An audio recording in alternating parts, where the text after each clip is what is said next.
Hi weavers, welcome to GRS learn life sciences. ఈ వీడియోలో human male reproductive system, మానవుని పురుష ప్రత్యుత్పత్తి వ్యవస్థ గురించి మనం డిస్కస్ చేద్దాం.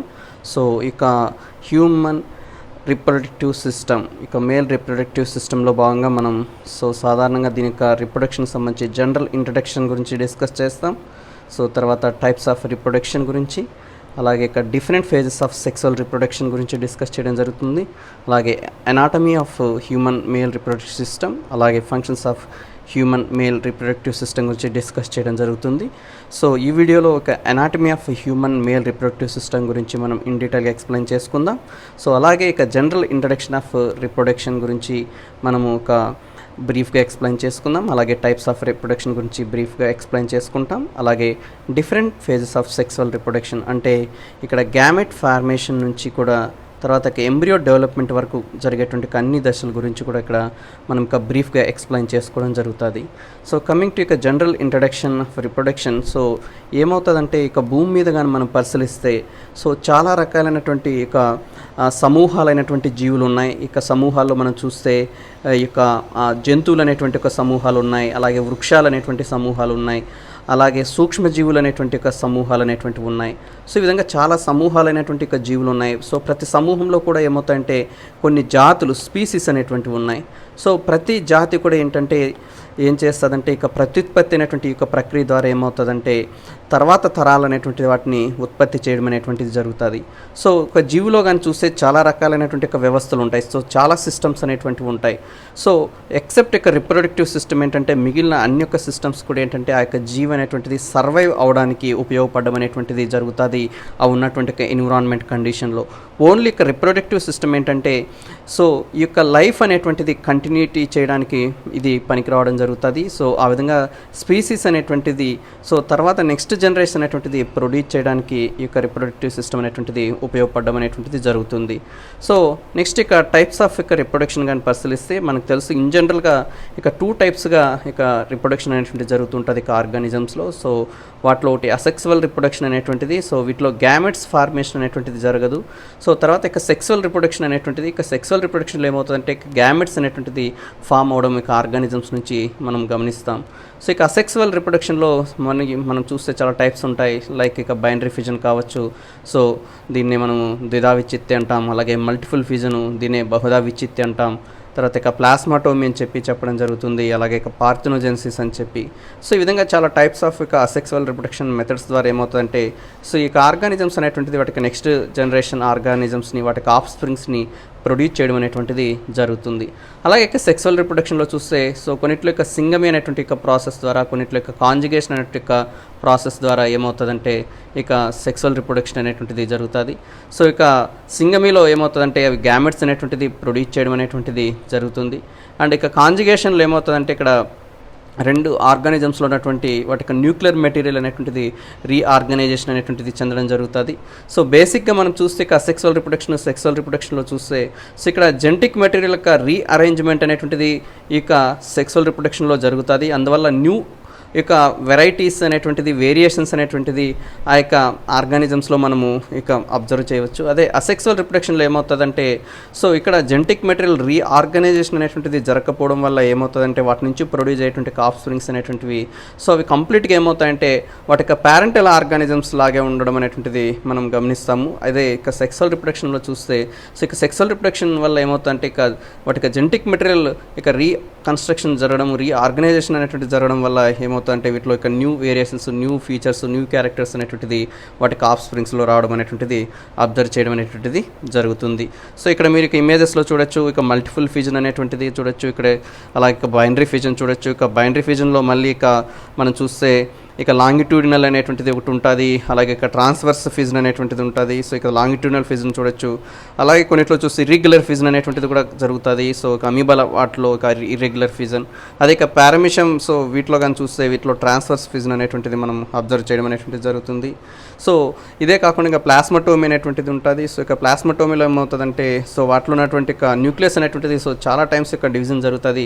సో వాటిలో యొక్క సైటోప్లాజం అనేటువంటిది డివిజన్ చెందకుండా సో ఆ విధంగా ఏమవుతుందంటే వాటిలో మోర్ నెంబర్ ఆఫ్ న్యూక్లియస్ అనేటువంటిది ఉంటుంది. సో తర్వాత ఏమవుతుందంటే ప్రతి ఒక్క న్యూక్లియస్ కూడా ఏమవుతుందంటే తన చుట్టూ ఉన్నటువంటి యొక్క సైటోప్లాజంతో అదేమవుతుందంటే కలిసి ఆ యొక్క న్యూక్లియస్లు అన్నీ కూడా సపరేట్ అవ్వడం జరుగుతుంది. ఆ విధంగా ఈచ్ ఒక న్యూక్లియస్ విత్ సైటోప్లాజం ఏమవుతుందంటే ఒక్కొక్క ఆఫ్ స్ప్రింగ్ అవి డెవలప్ అవ్వడం అనేటువంటిది మనము గమనించడం అనేటువంటిది జరుగుతుంది. సో ఈ విధంగా మనం ఏమవుతామంటే ఇక sexual reproduction and sexual reproduction methods అనేటువంటిది ఉంటాయి ఆర్గానిజమ్స్లో. దెన్ కమింగ్ టు ఇక డిఫరెంట్ ఫేజెస్ ఆఫ్ ఇక సెక్సువల్ రిప్రొడక్షన్ కానీ మనం పరిశీలిస్తే ఏ విధంగా ఇక సెక్సువల్ రిప్రొడక్షన్ జరుగుతుంది. సో ఇక సెక్సువల్ రిప్రొడక్షన్లో చెప్పాము ఇక గ్యామెట్స్ అనేటువంటిది ఫార్మేషన్ అనేటువంటిది ఇక ఫస్ట్ ఈవెంట్ అనేటువంటిది. సో వీటిలో చూస్తే ఇక మేల్ ఆర్గానిజమ్స్ చూస్తే ఇక స్పెర్మటోజెన్సిస్ అంటాం, అదే ఫిమేల్స్లో చూస్తే దీన్ని ఊజెన్సిస్ అంటాం.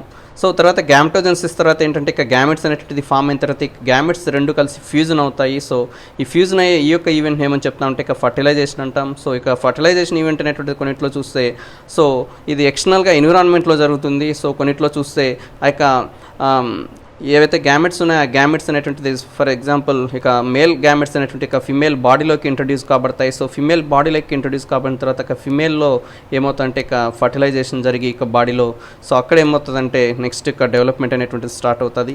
సో ఈ విధంగా ఫ్యూజన్ అయిన తర్వాత ఇక గ్యామెట్స్ నెక్స్ట్ ఆ విధంగా ఫామ్ అయినటువంటి ఇక సెల్ని ఏమంటామంటే ఇక జైగోట్ అని చెప్తాం.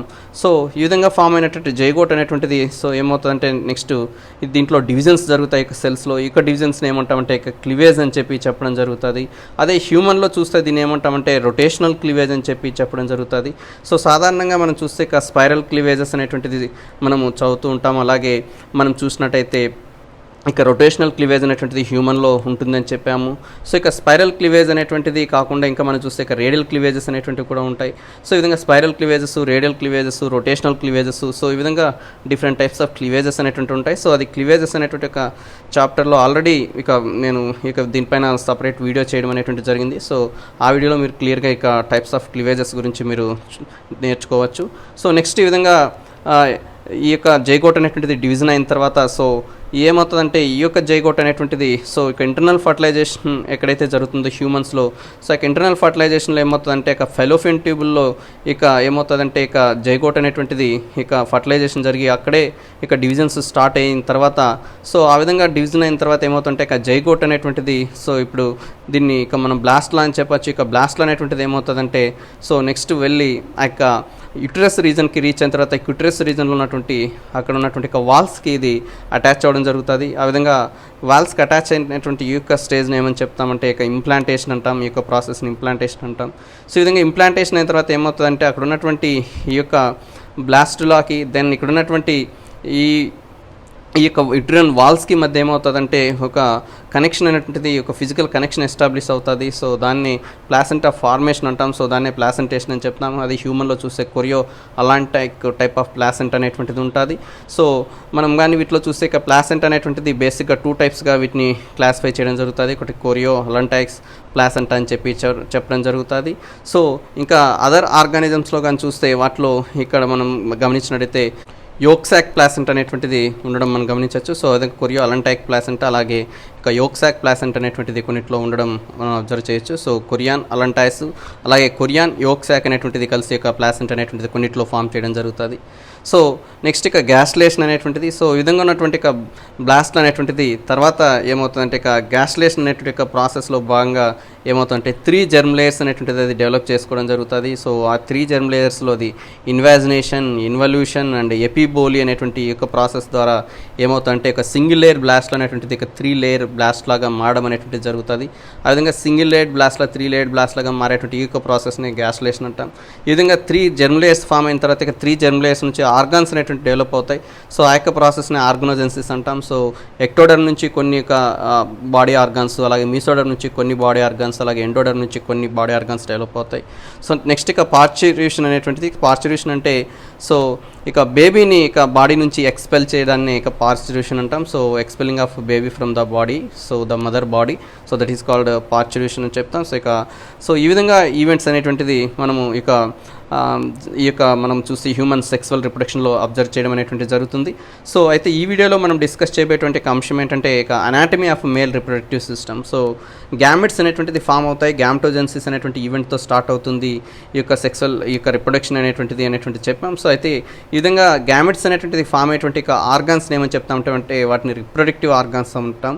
సో ఆ విధంగా హ్యూమన్స్లో చూస్తే ఇక మేల్స్లో ఉన్నటువంటి రిప్రొడక్టివ్ ఆర్గాన్స్, ఫీమేల్స్లో ఉన్నటువంటి రిప్రొడక్టివ్ ఆర్గాన్స్ వేరువేరుగా ఉంటాయి. సో మేల్లో ఉన్నటువంటి రిప్రొడక్టివ్ ఆర్గాన్స్ని టెస్టిస్ అంటాం, వీటిని ప్రైమరీ రిప్రొడక్టివ్ ఆర్గాన్స్ అని చెప్పడం జరుగుతుంది. సో ఈ యొక్క టెస్టిస్ అనేటువంటిది చూసినట్టయితే ఇక 1 పైర్ యొక్క టెస్టిస్ అనేటువంటిది ఇవి ఉండడం అనేటువంటిది అబ్జర్వ్ చేయవచ్చు. మరి వీటి యొక్క లొకేషన్ అనేటువంటి చూస్తే ఎక్కడ ఉంటాయి ఇవి హ్యూమన్స్లో కానీ పరిశీలిస్తే ఇవి ఇక స్కిన్ పౌచ్లో ఉంటాయి. సో హ్యూమన్లో ఏమవుతాయంటే ఒక స్కిన్ యొక్క పౌచ్లో ఉంటాయి. ఆ యొక్క స్కిన్ పౌచ్ని ఏమని చెప్తామంటే ఇక స్క్రోటల్ శాక్ అని చెప్పడం జరుగుతుంది. దీన్ని స్క్రోటల్ శాక్ అంటాం. అలాగే దీంట్లో ఉన్నటువంటి ఇక క్యావిటీని ఏమంటామంటే స్క్రోటమ్ అంటాం. ఇక స్క్రోటమ్ అంతా కూడా ఫ్లూయిడ్తో నిండి ఉంటుంది. దీన్ని హైడ్రోసీల్ అని చెప్పడం జరుగుతుంది, అది గుర్తుపెట్టుకోవాలి. సో ఈ యొక్క హైడ్రోసీల్ అనేటువంటిది లేదా ఇక స్క్రోటల్ క్యావిటీ అనేటువంటిది ఎక్కడ ఉంటుందంటే ఇది అవుట్ సైడ్ ఆఫ్ ఇక అబ్డామినల్ క్యావిటీలో ఇది ఉండడం అనేటువంటిది జరుగుతుంది. అదేవిధంగా ఇక్కడ ఉన్న అబ్డామినల్ క్యావిటీ అండ్ అదేవిధంగా ఇక్కడ ఉన్న ఇక స్క్రోటల్ క్యావిటీ రెండు కూడా కనెక్ట్ అయి ఉంటాయి ఒక స్మాల్ ఇక పోర్ ద్వారా. దాన్ని ఇంగ్వెల్ కెనాల్ అని చెప్పడం జరుగుతుంది. ఇంగ్వెల్ కెనాల్ ద్వారా ఏమవుతాయంటే ఇవి కనెక్ట్ కావడం అనేటువంటిది జరుగుతుంది. సో ఈ విధంగా టెస్టిస్ అనేటువంటి ఒక పేరు ఉంటాయి. ఈ ఉన్నటువంటి ఇక పేరులో ఉన్నటువంటి ఇక క్యావిటీని ఏమంటున్నామంటే ఇక స్క్రోటమ్ అని చెప్పడం జరుగుతుంది. అయితే ఇప్పుడు ఇక టెస్టిస్ యొక్క అనాటమీ కానీ మనం పరిశీలించినట్టయితే సో ఇక టెస్టిస్లో మనం కానీ పరిశీలించినట్టయితే సో ఇవంతా కూడా ఇక స్క్రోటంలో ఉంటాయని చెప్పాము. ఈ స్క్రోటంలో ఉన్నటువంటి ఇక టెస్టిస్ అనేటువంటిది సో ఒక ఇవి అంతా ఒక స్పెసిఫిక్ ప్లేస్లో ఇది ఉండే విధంగా ఏది వీటిని హోల్డ్ చేసి ఉంచుతుంది అంటే వీటిలో కానీ చూసినట్టయితే వీటిలో ఇక స్పెర్మటిక్ కార్డ్ అనేటువంటిది, అలాగే వీటిలో గ్యూబర్నాక్యులం అనేటువంటి ఒక స్ట్రక్చర్స్, ఈ రెండు స్ట్రక్చర్స్ అనేటువంటిది. సో ఇక స్పెర్మటిక్ కార్డ్ కావచ్చు, అలాగే ఇక గ్యూబర్నాక్యులం. సో గ్యూబర్నాక్యులం అంటే ఇక white fibrous thick tissue. So ఇక వైట్ ఫైబ్రస్ థిక్ టిష్యూ అనేటువంటిది ఉంటుంది. ఇక వైట్ ఫైబ్రస్ థిక్ టిష్యూ ఏం చేస్తుందంటే ఈ యొక్క స్క్రోటంలో ఏమవుతుందంటే ఇక టెస్టిస్ అనేటువంటిది ఒక పర్టికులర్ పొజిషన్లో ఇది ఉండేటట్టు అవి హోల్డ్ చేసి ఉంచడం అనేటువంటిది జరుగుతుంది. ఇంటర్నల్గా ఇక టెస్టిస్ కానీ పరిశీలిస్తే ఇక టెస్టిస్ అనేటువంటివి సో కొన్ని లేయర్స్ చేత ఇది కవర్ అయి ఉంటాయి టెస్టిస్ అనేటువంటిది. సో అవుట్ సైడ్ ఉన్నటువంటి ఒక లేయర్ని ట్యూనికా వెజైనాలిస్ అంటారు, గుర్తుపెట్టుకోవాలి. సో ఇక అవుట్ సైడ్ లేయర్ని ఇక ట్యూనికా వెజైనాలిస్ అని చెప్పడం జరుగుతుంది. సో ఇక ట్యూనికా వెజైనాలిస్లో మళ్ళీ 2 లేయర్స్ ఉంటాయి, గుర్తుపెట్టుకోవాలి. ఒకటి parietal layer and visceral layer. So మన బాడీలో ఉన్న అన్ని ఆర్గన్స్ కూడా మనకు తెలుసు parietal layer and visceral layer చేత అవన్నీ కూడా కవర్ కాబడి ఉంటాయి. సో ఆ విధంగా పెరైటల్ లేయర్ ఉంటుంది, అలాగే ఒక విజరల్ లేయర్ అనేటువంటిది తో ఇక ట్యూనికా వెజైనాలిస్ అనేటువంటిది ఉంటుంది. అలాగే ఇంటర్నల్గా చూస్తే ఇన్నర్ సైడ్ కానీ చూస్తే ఇంకొక అదర్ లేయర్ ఉంటుంది, దాన్ని ట్యూనికా ఆల్బిజీనియా అంటారు, గుర్తుపెట్టుకోవాలి. సో ట్యూనికా ఆల్బిజీనియా అండ్ ట్యూనికా వెజైనాలిస్ అనేటువంటి ఒక 2 లేయర్స్ అనేటువంటిది ఇక్కడ మనం గమనించవచ్చు. ట్యూనికా ఆల్బిజీనియా అనేటువంటి చూస్తే ఇది ఒక వైట్ కలర్లో ఉన్నటువంటి చాలా థిక్గా ఉన్నటువంటి ఒక ఫైబ్రస్ టిష్యూ ఇక ట్యూనికా ఆల్బిజీనియా అనేటువంటిది. ట్యూనికా ఆల్బిజీనియా అనేటువంటి చూస్తే ఈ విధంగా మళ్ళీ ఇక టెస్టిస్ లోపలికి ఇంటర్నల్గా కూడా ఇది ఏమవుతుందంటే ఇది లోపలికి ఎంటర్ అవ్వడం అనేటువంటిది జరుగుతుంది. సో ఇది ఇంటర్నల్గా ఇక ట్యూనికా ఆల్బిజీనియా ఏం చేస్తుందంటే ఈ విధంగా ఎంటర్ అయ్యి ఇక టెస్టిస్ లోపలికి ఏమవుతుందంటే ఇక టెస్టిస్ అంతా కూడా లోబ్స్గా ఇది డివైడ్ చేయడం అనేటువంటిది జరుగుతుంది. సో ఈ విధంగా ట్యూనికా ఆల్బిజీనియా ఇక ఇంటర్నల్గా ఫామ్ చేసి ఈ యొక్క స్ట్రక్చర్స్ని సెప్టా అంటాం. ఇక సెప్టా వల్ల ఏమవుతుందంటే మొత్తం ఇక టెస్టిస్ అంతా కూడా లోబిల్స్గా డివిజన్ అవ్వడం అనేటువంటిది అబ్జర్వ్ చేయవచ్చు. అండ్ ఈచ్ లోబిల్లో మనం చూసినట్టయితే ఏమవుతుందంటే ఇక సెమినిఫెరస్ ట్యూబుల్స్ ఉండడం అనేటువంటిది గమనించవచ్చు. సో ఇవన్నీ కూడా కాయిల్డ్గా ఉన్నటువంటి ఇక స్ట్రక్చర్స్ అన్నీ ఇక కాయిల్డ్గా ఉన్నటువంటి చాలా ఫైన్ ట్యూబుల్స్ అని చెప్పడం జరుగుతుంది వీటిని. సో ఈ యొక్క కాయిల్డ్గా ఉన్నటువంటి ఇక ట్యూబుల్స్ని ఏమని చెప్తామంటే ఇక సెమినిఫెరస్ ట్యూబుల్స్ అంటాం. సో ఈ యొక్క సెమినిఫెరస్ ట్యూబుల్స్ ఎన్ని ఉంటాయి, 3 to 4 సెమినిఫెరస్ ట్యూబుల్స్ అనేటువంటివి ఒక్కొక్క లోబిల్లో ఉండడం అనేటువంటిది జరుగుతుంది. సో ఇక సెమినిఫెరస్ ట్యూబుల్స్ కూడా చూసినట్టయితే అవుట్ సైడ్ చూస్తే ఈ విధంగా కాయిల్డ్గా ఉంటాయి, బట్ ఇన్నర్ సైడ్ చూస్తే ఇవన్నీ కూడా స్ట్రైట్గా ఉంటాయి, ఇక్కడ మీరు గమనించవచ్చు క్లియర్గా. సో ఇన్నర్ సైడ్ చూస్తే ఇవంతా కూడా స్ట్రైట్గా ఉండడం ఇక్కడ మనం గమనించవచ్చు, బట్ అవుట్ సైడ్ మాత్రం ఏమవుతున్నాయి ఇవన్నీ కన్వల్యూటెడ్ అంటే అన్నీ కూడా ఈ విధంగా కాయిల్డ్ స్ట్రక్చర్స్గా ఉండడం అనేటువంటిది గమనించవచ్చు. సో ఈ యొక్క లోబిల్స్ నుంచి వచ్చినటువంటి ఇక సెమినిఫెరస్ ట్యూబుల్స్ అన్నీ కూడా ఏం చేస్తాయంటే దే ఫామ్ రీటే టెస్టిస్ అనేటువంటిది ఫామ్ చేస్తాయి. సో ఈ విధంగా స్ట్రైట్గా ఉన్నటువంటి ఇవన్నీ కూడా they form rete testis. So ఇక టెస్టిస్కి మనం చూసినట్టయితే ఇక లేటరల్ సైడ్లో ఏం చేస్తున్నాయి రీటే టెస్టిస్ అనేటువంటిది ఫామ్ అవ్వడం అనేటువంటిది మనము గమనించవచ్చు. సో నెక్స్ట్ ఇక రీటెస్ట్ టెస్టిస్ అనేటువంటిది చూసినట్టయితే ఇక రీటెస్ట్ టెస్టిస్ అనేటువంటిది కూడా, తర్వాత ఇది కాలుమ్నర్ షేప్లో ఉన్నటువంటి ఒక స్ట్రక్చర్. ఇక రీటే టెస్టిస్ నుంచి నెక్స్ట్ ఏం ఫామ్ అవుతుందంటే ఇక్కడ చూసినట్టయితే వాసా ఎఫరెన్షియా అనేటువంటిది ఫామ్ అవుతుంది. సో ఇక వాసా ఎఫరెన్షియా అనేటువంటివి తర్వాత ఏమవుతాయంటే ఇవి ఎపిడిడైమస్లోకి ఇవి ఓపెన్ అవ్వడం అనేటువంటిది జరుగుతుంది. సో ఇక ఎపిడిడైమస్ అనేటువంటిది చూస్తే ఇది కూడా మనము ఇక టెస్టిస్కి చూసినట్టయితే ఇక లేటరల్గా ఉన్నటువంటి ఒక స్ట్రక్చర్ ఇది. ఎపిడిడైమస్లో చూస్తే 3 పార్ట్స్ ఇక్కడ మనం గమనించవచ్చు. ఒకటి ఇక హెడ్ ఆఫ్ ఎపిడిడైమస్ అని చెప్పడం జరుగుతుంది. అండ్ నెక్స్ట్ ఒక బాడీ ఆఫ్ ఎపిడిడైమస్ అని చెప్పడం జరుగుతుంది. తర్వాత ఇక టైల్ ఆఫ్ ఎపిడిడైమస్ అని చెప్పడం జరుగుతుంది. సో ఈ విధంగా మనం చూస్తే ఇక ఎపిడిడైమస్ అనేటువంటి 3 పార్ట్స్తో ఫామ్ అవుతుంది. సో ఇక్కడ ఎఫరెంట్ డక్ట్యూల్స్ ఏవైతే ఉన్నాయో ఇక ఎఫరెంట్ డక్ట్యూల్స్ని ఏమని చెప్తామంటే వీటినే ఇక వాసా ఎఫరెన్సియా అని చెప్పడం జరుగుతుంది. సో ఇక వాసా ఎఫరెన్సియా అనేటువంటిది ఏమవుతుంది, so then it will forms the epididymis. So ఎపిడిడైమస్లో ఎన్ని పార్ట్స్ ఉన్నాయి, 3 పార్ట్స్ ఉన్నాయి. హెడ్ పార్ట్ ఉంది, బాడీ పార్ట్ ఉంది, అండ్ టైల్ పార్ట్ అనేటువంటిది ఉంది. అండ్ ఇక టైల్ పార్ట్ ఆఫ్ ఇక ఎపిడిడైమస్ నుంచి నెక్స్ట్ మనం కానీ చూసినట్టయితే సో ఏం ఫామ్ అవుతుంది అంటే ఇక టైల్ పార్ట్ నుంచి మనం ఇక్కడ చూసినట్టయితే సో ఇది ఇక్కడ ఏమవుతుందంటే ఇక వాసా ఇక డిఫరెన్షియా అనేటువంటి దాన్ని ఫామ్ చేయడం అనేటువంటిది జరుగుతుంది. ఇక వాసా ఇక డిఫరెన్షియా అనేటువంటిది చూసినట్టయితే సో ఇది ఒక లాంగ్ ఒక మస్కులర్ డక్ట్ అనేటువంటిది. సో ఇక లాంగ్ ఇక మస్కులర్ డక్ట్ అనేటువంటిది ఏమవుతుందంటే తర్వాత ఇది ఇక సెమినల్ వెసికల్స్ తోటి ఇది జాయిన్ అవ్వడం జరుగుతుంది. ఇక సెమినల్ వెసికల్స్ అనేటువంటివి ఏమవుతాయంటే ఇవి ఇక సెమెన్ అనేటువంటి దాన్ని ప్రొడ్యూస్ చేయడం జరుగుతుంది. సో ఇక సెమెన్ ప్రొడ్యూస్ చేసేట ఇక సెమినల్ వెసికల్స్ అనేటువంటిది ఏమవుతుందంటే ఇక వాసా డిఫరెన్షియాతో కలుస్తాయి. కలిసిన తర్వాత ఏమవుతుందంటే ఇక్కడ ఏం చేస్తాయంటే ఇవి ఎజాక్యులేటరీ డక్ట్ అనేటువంటిది ఫామ్ చేయడం అనేటువంటిది జరుగుతుంది. సో ఇక్కడ గుర్తుపెట్టుకోవాల్సిన అంశం ఏంటంటే సో ఇక వాసా డిఫరెన్షియా అనేటువంటిది ఏమవుతుంది, సో ఇది ఇక మళ్ళీ ఇక ఇంగ్వినల్ కెనాల్ అని చెప్పాము. సో ఇక ఇంగ్వినల్ కెనాల్ ఏంటి, ఇక అబ్డామిన్ అండ్ అలాగే ఇక్కడ ఉన్నటువంటి ఇక స్క్రోటమ్ని రెండింటిని ఏం చేస్తుంది, కనెక్ట్ చేస్తుంది అని చెప్పాము. సో ఇక అబ్డామిన్ని అండ్ స్క్రోటమ్ని కనెక్ట్ చేసేటువంటి ఇంగ్వినల్ కెనాల్ ద్వారా ఏమవుతుందంటే మళ్ళీ ఈ వాసా ఇక డిఫరెన్షియా అనేటువంటిది పాస్ అవ్వడం జరుగుతుంది దాని ద్వారా. సో ఇది పాస్ అయ్యి తర్వాత ఇక యూరినరీ బ్లాడర్ మీద కూడా ఇక్కడ పాస్ అవుతూ వెళ్ళడం జరుగుతుంది. సో నెక్స్ట్ ఏమవుతుందంటే ఇక మనకు ఇక్కడ ఎజాక్యులేటరీ డక్ట్ అనేటువంటిది ఇక్కడ ఫామ్ అయిన తర్వాత నెక్స్ట్ ఇక్కడ ఏమవుతుందంటే ఇక యురెత్రా అనేటువంటిది స్టార్ట్ అవ్వడం అనేటువంటిది జరుగుతుంది. సో ఇక్కడ చూడొచ్చు యురెత్రా అనేటువంటిది. సో యురెత్రా అనేటువంటిది మళ్ళీ ఇక చాలా ఇది చూసినట్టయితే చాలా లాంగ్ స్ట్రక్చర్ ఇక యురెత్రా అనేటువంటిది. సో ఈ యొక్క యురెత్రాలోకి ఏమవుతుందంటే ఇక బోత్ ఇక యూరినరీ బ్లాడర్ అనేటువంటిది ఓపెన్ అవుతుంది, అలాగే ఏమవుతుందంటే ఇక ఎజాక్యులేటరీ డక్ట్ కూడా ఓపెన్ అవ్వడం అనేటువంటిది జరుగుతుంది. సో యురెత్రాలోకి ఇక బోత్ ఇక యూరినరీ బ్లాడర్ ఓపెన్ అవ్వడం, అలాగే మనకు చూసినట్టయితే ఇక ఎజాక్యులేటరీ డక్ట్ అనేటువంటిది ఓపెన్ అవ్వడం వల్ల ఏమవుతుంది ఇక్కడ ఎక్స్క్రీటరీ ఇక ప్రొడక్ట్స్ అలాగే ఇక రిప్రొడక్టివ్ ప్రొడక్ట్స్ రెండు కూడా ఇక యురెత్రా ద్వారా పాస్ అవుతున్నాయి. అందువల్ల ఏమవుతుందంటే ఇది యూరోజెనైటల్ ఇక కెనాల్ అవ్వడం యూరోజెనైటల్ ట్యూబ్ అవుతుంది ఈ యొక్క యురెత్రా అనేటువంటిది. తర్వాత ఇక యురెత్రా అనేటువంటిది ఇక మేల్ ఇక కోపులేటరీ ఆర్గాన్ అనేటువంటి ఇక పెనిస్ ఇక టిప్ భాగంలో ఇది ఓపెన్ అవ్వడం అనేటువంటిది జరుగుతుంది. సో అలాగే ఇక మేల్ ఇక రిప్రొడక్టివ్ ఆర్గాన్ ఇక కోపులేటరీ ఆర్గాన్ అనేటువంటి ఈ యొక్క స్ట్రక్చర్లో చూస్తే ఇక్కడ ఏమవుతుందంటే ఇక స్కిన్ అనేటువంటిది ఇక్కడ ఫోల్డ్ అవ్వడం అనేటువంటిది కూడా గమనించవచ్చు. సో ఇక స్కిన్ అనేటువంటిది ఫోల్డ్ అవ్వడము, అలాగే ఈ యొక్క స్కిన్ ఫోల్డ్ అయిన తర్వాత ఇక్కడ ఉన్నటువంటి ఈ యొక్క పార్ట్ని ఏమంటారంటే దీన్ని గ్లాన్స్ పెనిస్ అని చెప్పడం జరుగుతుంది. సో ఈ విధంగా మనం చూసినట్టయితే ఇక మేల్ ఇక రిప్రొడక్టివ్ సిస్టమ్ ఇక అనాటమీ అనేటువంటిది ఉంటుంది.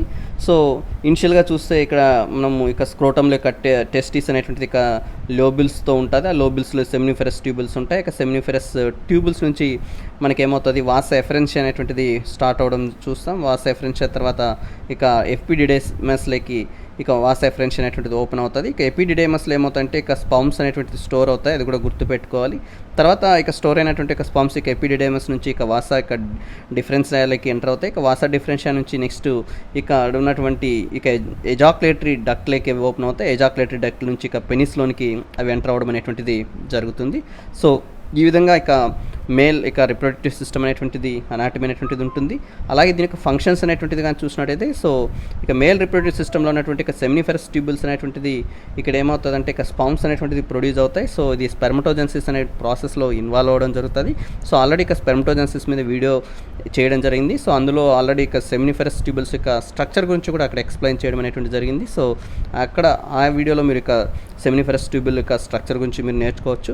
అలాగే ఏమవుతుందంటే వీటిలో టెస్టోస్టెరాన్ అనే ఒక హార్మోన్ కూడా ప్రొడ్యూస్ అవ్వడం అనేటువంటిది మనం గమనించవచ్చు.